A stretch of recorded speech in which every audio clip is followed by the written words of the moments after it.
नमस्कार साथियों, DM coaching class में आप सभी का एक बार फिर से स्वागत है। मैं दीपक सर आपके लिए लाया हूं दिल्ली सल्तनत से रिलेटेड वन लाइनर क्वेश्चन जो एग्जाम पॉइंट ऑफ व्यू से होने वाले हैं, बहुत ही ज्यादा इंपॉर्टेंट। दोस्तों, ये जो हम आज क्वेश्चन डिस्कस करेंगे वन लाइनर, वो एग्जाम पॉइंट ऑफ व्यू से बहुत ही इंपॉर्टेंट होने वाले हैं, चाहे वो एसएससी का हो, चाहे वो DSSB का, एलडीसी का एग्जाम हो। तो यानी कि ये वन लाइनर क्वेश्चन आपके एग्जाम में होने वाले हैं, बहुत ही इंपॉर्टेंट। और यूपी पुलिस एसआई का भी, यानी कि यूपीएसआई का भी एग्जाम कुछ टाइम के लिए पोस्टपोन हो गया, 1 महीने के लिए। तो कहीं ना कहीं ये क्वेश्चन यूपीएसआई के लिए भी बहुत ज्यादा इंपॉर्टेंट होने वाला है।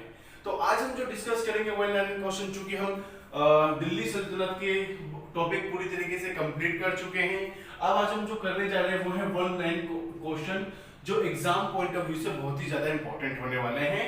यानी कि ये वन लाइनर क्वेश्चन हम पूरा दिल्ली सल्तनत पे 2 क्लासेस के अंदर खत्म करेंगे, जो बहुत ही ज्यादा इंपॉर्टेंट होंगे। और कोशिश रहेगी मेरी कि दिल्ली सल्तनत से रिलेटेड जितने भी क्वेश्चन हैं आपके, मेरी इन 2 क्लासों के अंदर, यानी कि जो भी हम 2 क्लासों के अंदर क्वेश्चन डिस्कस करेंगे उसमें कंप्लीट हो, आपका एक भी क्वेश्चन अगर दिल्ली सल्तनत से आता है वो कहीं भी छूटे नहीं।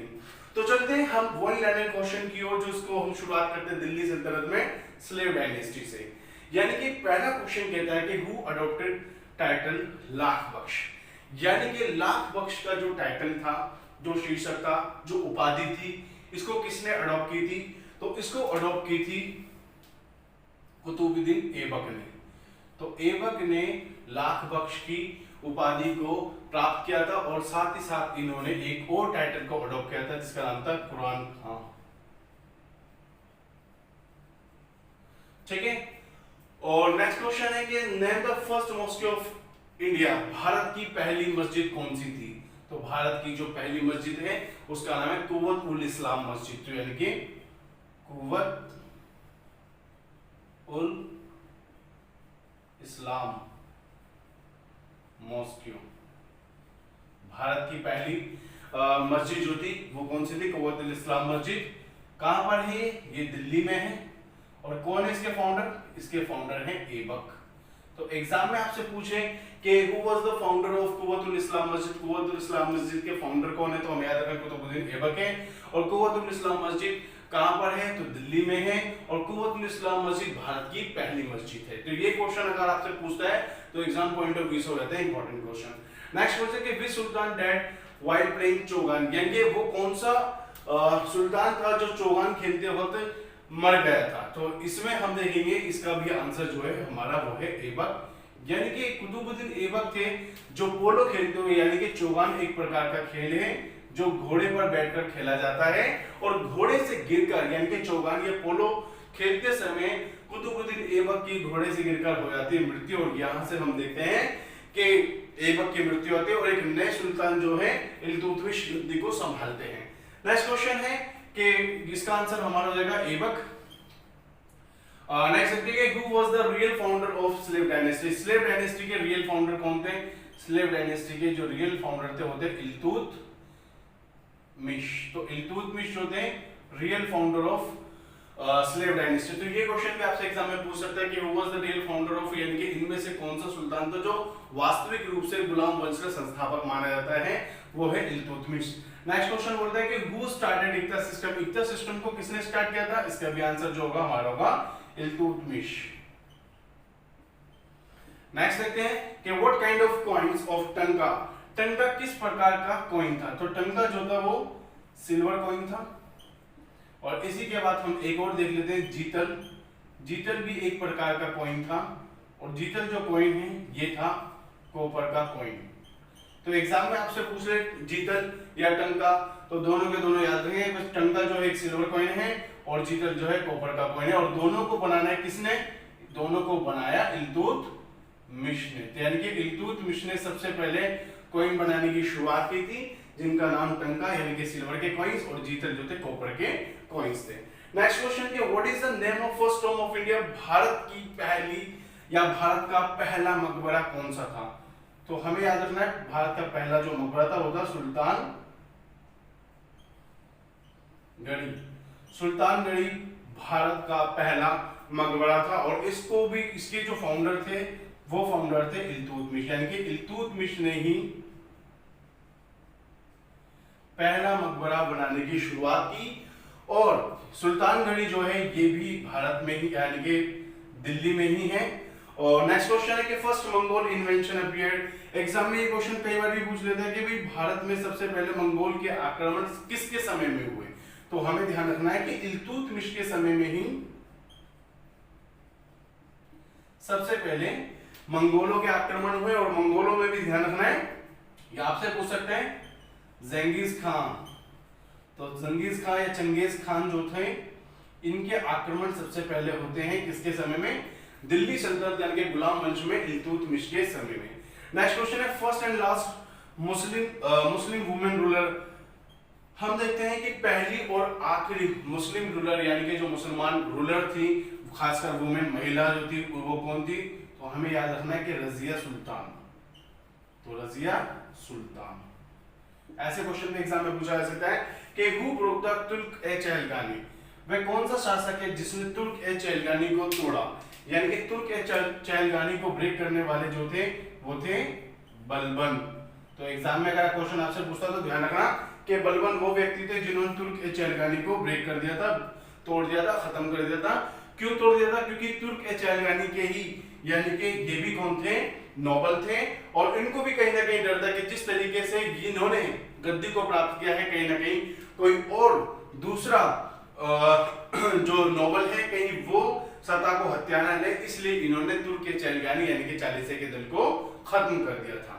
नेक्स्ट हम देखेंगे व्हाट वाज द दीवाने अर्ज। दीवाने अर्ज क्या था, तो दीवाने अर्ज जो था वो एक मिलिट्री डिपार्टमेंट था, मिलिट्री डिपार्टमेंट।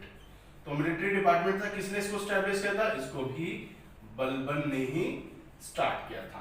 नेक्स्ट हम देखते हैं कि हु स्टार्टेड सिस्ता एंड पेबोस। सिस्ता और पेबोस यानी कि किसने स्टार्ट किया, इसको स्टार्ट किया बलबन ने। तो इसका भी जो आंसर होगा वो होगा बलबन। तो यानी कि बलबन ने सिस्ता एंड पेबोस को स्टार्ट किया था, जो कि कौन सी ट्रेडिशन थी, ये एक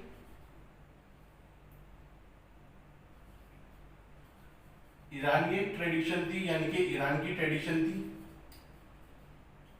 इसमें होता क्या था, सिजदा। सिजदा का मतलब होता है जब कोई ट्रैवलर राजा से सुल्तान से मिलने आता था तो वो उसका हाथ चूमता था। और पेबोस यानी कि उसके पैरों में सीधा लेटकर उसके पैरों को चूमता था। और इस प्रकार की ये क्या दिखाता था, लॉयल्टी दिखाता था, सुल्तान के प्रति एक रिस्पेक्ट दिखाता था, जो सबसे पहले स्टार्ट किया बलबन ने। और सिजदा और पेबोस से कई बार एग्जाम में से कोई क्वेश्चन पूछ लेते हैं कि सिजदा और पेबोस को स्टार्ट करने वाले कौन से सुल्तान थे, तो ध्यान देना कि बलबन थे। और ये कौन सी ट्रेडिशन थी, ये ईरान की ट्रेडिशन थी जो आगे चलकर बलबन ने इंडियन कल्चर में अडॉप्ट की। नेक्स्ट देखते हैं कि हु अडॉप्टेड टाइटल ऑफ जिले इलाही। तो यानी कि जिले इलाही का टाइटल जो था इनमें से किसने अडॉप्ट किया, तो ये भी हमें ध्यान रखना है कि ये जो टाइटल था ये भी बलबन ने ही अडॉप्ट किया। नेक्स्ट हम देखते हैं कि हु हिमसेल्फ कॉल्ड नियाबत खुदाई। यानी कि किसने अपने आप को नियाबत खुदाई यानी कि अल्लाह का बंदा धरती पर माना, यानी कि अपने आप को इस धरती पर अल्लाह का बंदा किसने माना अपने आप को, या किसने कहा, तो हमें याद रखना है कि ये भी बलबन ने ही अपने आप को कहा। नेक्स्ट हम देखेंगे who introduce Navroz festival. Navroz festival इनमें से किसने यानी कि कौन से सुल्तान ने इसको इंट्रोड्यूस किया, तो इसका जो आंसर है वो भी है बलबन।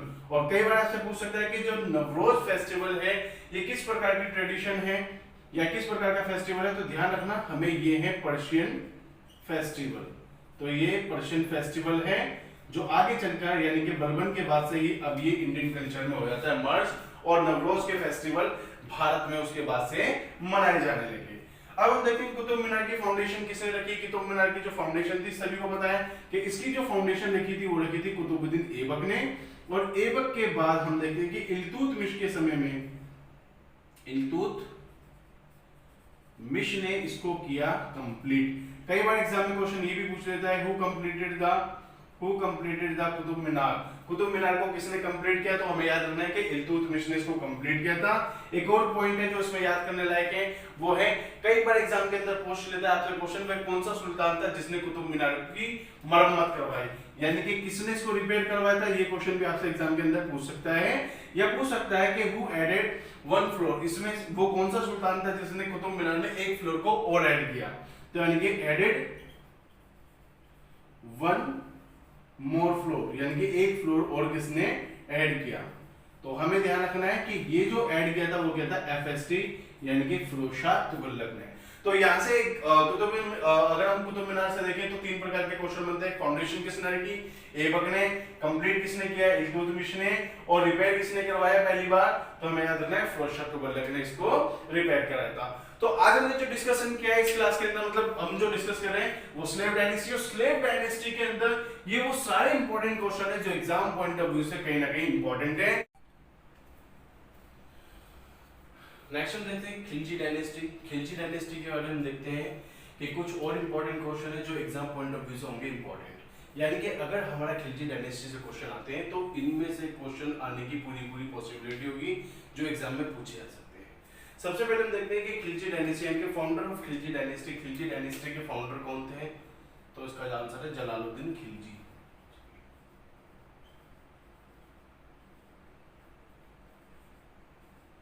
जलालुद्दीन खिलजी जो है इसके फाउंडर हैं खिलजी डायनेस्टी के।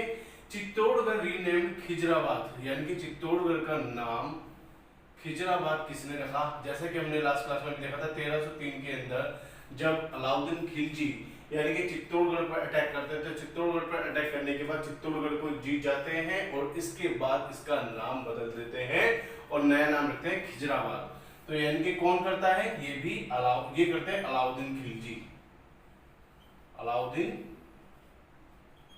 खिलजी। नेक्स्ट हम देखते हैं कि हु फिनिश्ड इक्ता सिस्टम। इक्ता सिस्टम को फिनिश करने वाले जो थे वो थे अलाउद्दीन खिलजी।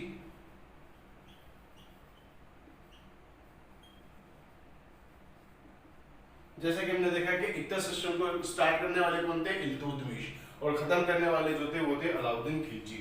हु स्टार्टेड दाग एंड हुलिया, ये क्वेश्चन इंपॉर्टेंट हुआ था। दाग और हुलिया स्टार्ट किसने किया था भाई, करप्शन को रोकने के लिए, प्रशासन में करप्शन को रोकने के लिए, यानी कि अलाउद्दीन खिलजी ने दाग और हुलिया सिस्टम को इंट्रोड्यूस किया। यानी कि दाग क्या था, घोड़ों पर पंच करके उन पर निशान लगाए जाते थे ताकि घोड़ों में किसी प्रकार की फेरबदली ना हो सके, जो शाही घोड़े थे उनमें किसी प्रकार की कोई बेईमानी ना हो सके, और सोल्जरों को भी सब कुछ हुलिया बकाया रखा जाता था ताकि किसी भी प्रकार की बेईमानी, चीटिंग या कुछ ना हो सके।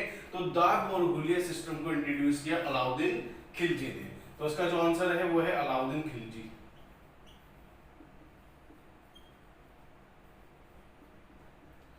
नेक्स्ट देखिए part of body cut at place of less weight, यानी कि अगर कोई भी व्यक्ति कितना भी अगर चीटिंग करता है या कम वेट तोड़ता है, यानी कि जितना भी अगर कोई भी व्यक्ति है, दुकानदार या शॉपकीपर, यानी मार्केट के अंदर कोई भी बेईमानी करता है तो उतना ही, यानी कि मान लो अगर वो 100 ग्राम कम वेट को मेजर करता है तो 100 ग्राम उसकी बॉडी से निकाला जाने का जो प्रोविजन था ये भी अलाउद्दीन खिलजी ने निकाला ताकि करप्शन को कंट्रोल किया जा सके, करप्शन को खत्म किया जा सके। तो ये स्टार्ट किसने किया था, ये स्टार्ट किया अलाउद्दीन खिलजी ने। तो अलाउद्दीन खिलजी, ये क्वेश्चन भी एग्जाम के अंदर कई बार पूछा जाता है। नेक्स्ट हम देखते हैं कि घराई और चराई टैक्स किसने स्टार्ट किया, यानी कि घराई जो होता है एक प्रकार का हाउस टैक्स था और चराई जो होता है एक प्रकार का ग्रासलैंड टैक्स था, ग्रासलैंड टैक्स था। यानी कि ये कैटल्स पर, मवेशियों पर लगाया जाता था। जो भी व्यक्ति अपने कैटल या मवेशियों को ग्रासलैंड में छोड़ देता था उसके चरने के बदले में उनको टैक्स पे करना होता था, जिसे चराई टैक्स बोला जाता है। तो ये दोनों ही टैक्स इंट्रोड्यूस किए किसने, ये भी इंट्रोड्यूस किया अलाउद्दीन खिलजी ने। तो अलाउद्दीन खिलजी ने घराई कर और चराई कर को भी इंट्रोड्यूस किया था। नेक्स्ट देखते हैं सिकंदर सानी। सिकंदर सानी का जो टाइटल था किसने अडॉप्ट किया, सिकंदर सानी का जो टाइटल था, यानी जिस तरीके से सिकंदर पूरी दुनिया को जीतना चाहते थे उसी तरीके से अलाउद्दीन खिलजी भी पूरी दुनिया को जीतना चाहते थे और इसी के आधार पर उन्होंने सिकंदर सानी का टाइटल अडॉप्ट किया। तो ये किसने किया, अलाउद्दीन खिलजी ने। नेक्स्ट देखते हैं कि हजार दिनारी। हजार दिनारी किसे कहा जाता है, तो हजार दिनारी का जो टाइटल था वो मलिक काफूर को कहा जाता है। तो ये कौन थे, मलिका काफूर। तो मलिक काफूर को हजार दिनारी के नाम से जाना जाता है और ऐसा माना जाता है कि जब अलाउद्दीन खिलजी जो थे गुजरात जीतते हैं तो गुजरात जीतने के बाद इन्होंने 1000 दिनार के अंदर इन्होंने मनी काफूर को खरीदा था और इसी के नाम पर इनका नाम पड़ा 1000 दिनार की। Who constructed अलाई फोर्ट और अलाई दरवाजा? अब क्वेश्चन पूछता है आपसे कि अलाई फोर्ट और अलाई दरवाजा किसने बनवाया, तो हमें ध्यान रखना है कि अलाई फोर्ट और अलाई दरवाजा ये दोनों के दोनों बनवाए अलाउद्दीन खिलजी।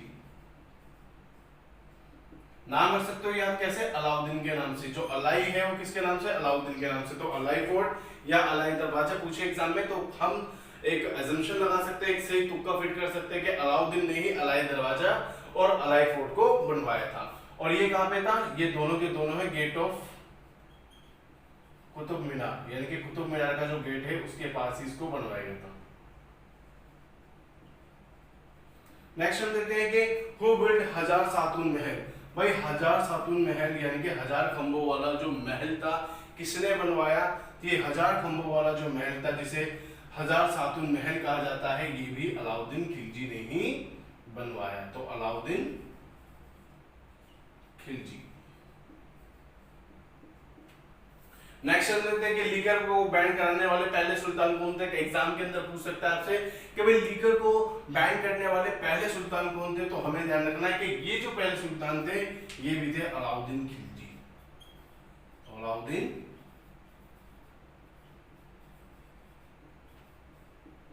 खिलजी।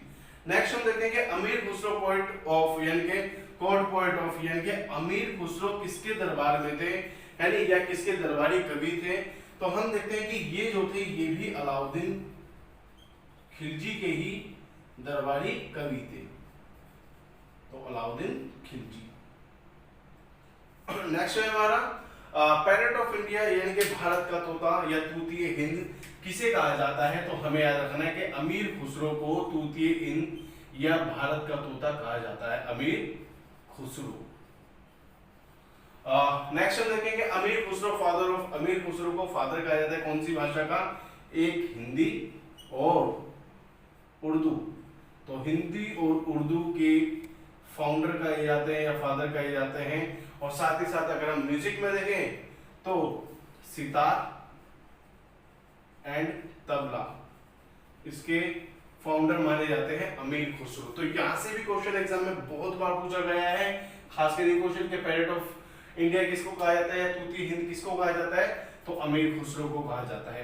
नेक्स्ट हम देखेंगे हु प्रोक्लेम, किसने घोषणा की आई एम द खलीफा। भाई खलीफा का टाइटल अडॉप्ट करने वाले वो पहले सुल्तान कौन थे? इनका नाम था मोहम्मद शाह। तो सॉरी मुबारक शाह जो थे, मुबारक शाह।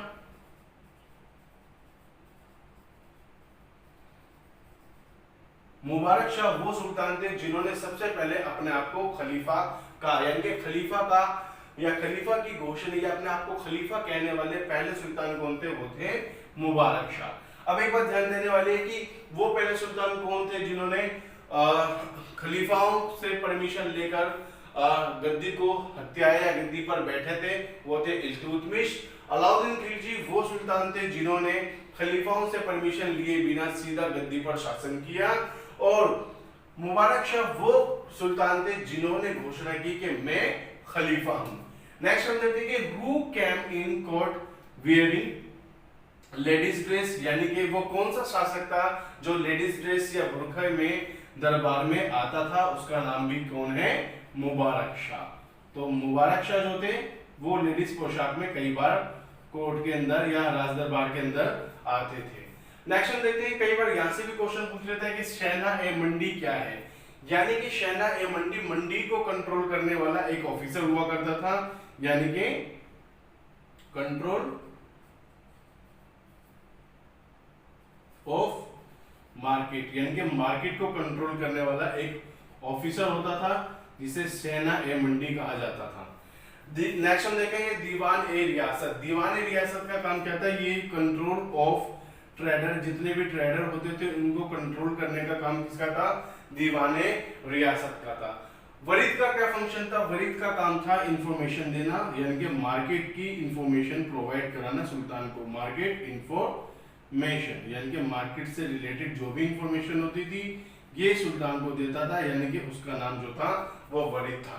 तो एग्जाम में क्वेश्चन यहां से भी आपसे पूछ सकता है कि शहनाह मंडी क्या है या दीवान रियासत क्या है, तो हमें ध्यान देना है शहनाई मंडी जो है कंट्रोल ऑफ मार्केट ऑफिसर हुआ करते थे, और दीवान रियासत जो था ये कंट्रोल ऑफ ट्रेडर यानी कि ट्रेडरों पर यानी कि व्यापारियों पे, जितनी भी मर्चेंट क्लास थी उनकी देख रेख करते थे, उनको कंट्रोल करते थे।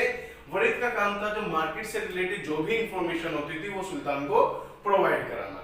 नेक्स्ट हम देखते हैं कि राइटर ऑफ पद्मावत, पद्मावत के राइटर कौन थे? तो जैसा कि हमने कई सारी कविताएं भी इसमें पढ़ी है, तो वो थे मलिक मोहम्मद जायसी। तो मलिक